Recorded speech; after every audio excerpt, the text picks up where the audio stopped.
looks like soil in here is castings. Okay. Like I said, we did not put any dirt in here. So all of this is castings. And you put large. If you wanted to start your own bed, the easiest way to do it is go somewhere that there's already worms. Like right here, or in the woods, you know, you can actually make a pile in the woods with cardboard like we mentioned out in the garden. The worms will come to that, and they will have their own ecosystem right there. You take a scoop of that where they're already living, start your worm bin with that because it already has the microbes, it already has all the things that they've created, and they will thrive in that.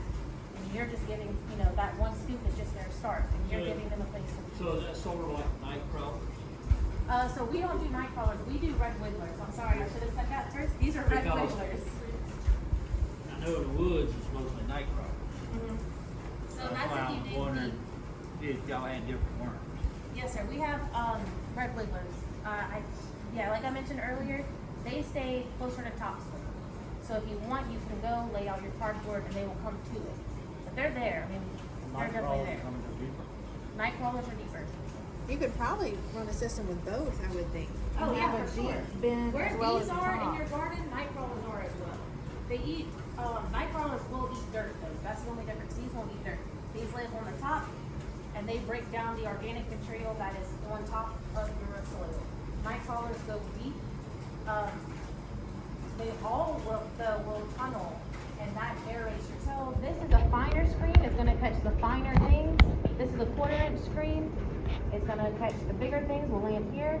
And then the larger thing like leaves or maybe any little pieces of like rotten wood that we put in there. We usually have a bin right here. It'll catch all that and those go back into here so they can continue to be broken down. We come right here and we turn it. Sometimes you kind of have to tap it until it gets stuck in here. We turn it and you can sell your castings without doing this method right here. But whenever we are selling our castings, we want you to get castings and not leaves, not sticks. Because we're selling by the pound or by the gallon. We don't want to fill you up with just dead leaves. So what we do is, if y'all want to also reuse that back into it. Yeah, all that'll go right back in there. Oh, that's so pretty. Y'all can feel it. It feels very, very soft. Very soft. And there's no smell. And this is what you would sprinkle on your plants. And you don't need a lot of this. It really does not take much. There's so many good bacteria and microbes. Do you know the nutrient content of worm castings, like nitrogen, NPK, or anything like that? It does have a lot of nitrogen. It's, and it has so much nitrogen that you would think it would burn your plants. Oh, one more behind you. But since it's broken down to the most simple form, like I stated earlier, it will not burn your plants. But it does have a very high nitrogen content. That pH thing is mind blowing. It's It huge. is. It's huge. It is. Just because we spend so much in lime and amendments to try to get to that, when you could really.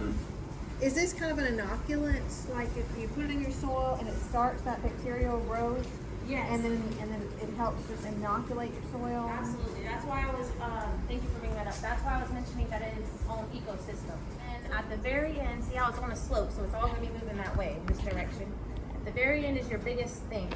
Most of the time we take that and probably was right here, these two sections, and we put it back into the worm bed to further break down and get eaten and poop back out.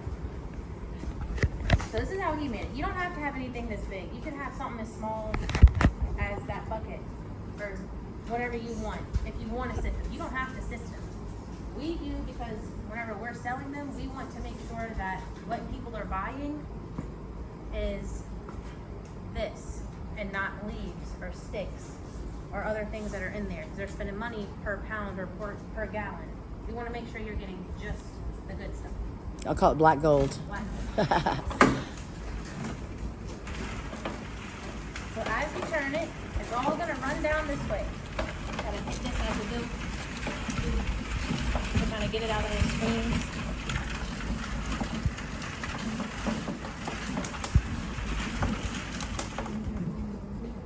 So then right here, oh, the jacket's so tight. Okay.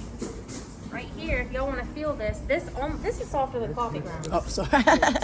There's no smell, it's super soft. And this is where all of your microbes and good, huh? There's really no smell. Where all your microbes are and your nutrients. What worms do, as they digest, they're gonna break your nutrients down into their most simple form. So your nitrogen, your calcium, your sodium, all that. Anything that they're breaking down, they're gonna break it down into the simplest form. That way, whenever you sprinkle it around your plants, because it doesn't take much of this, because it's so jam-packed with all the good things that plants love, it doesn't take much to give your plants a boost. So those broken down nutrients are what your plants are seeking out. So whenever they're smaller like that, you think of a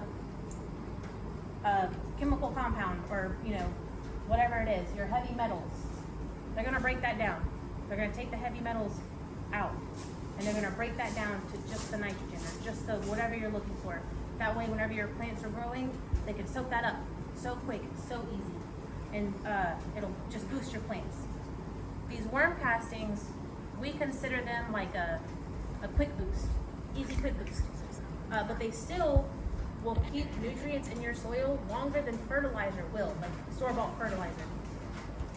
But we still call it the quick boost compared to a good compost, like that compost bin that she has out there, or in the chicken coop. That's a really good compost. That will leave nutrients in your soil longer, which means that it's a slower release. Your plants can feed on that for longer. This is a quick boost, gets them going, and that compost stays in there and keeps on doing. Which is why she puts them both in the same hole. Yes, this is why you do both in the same hole whenever you're transplanting to the ground.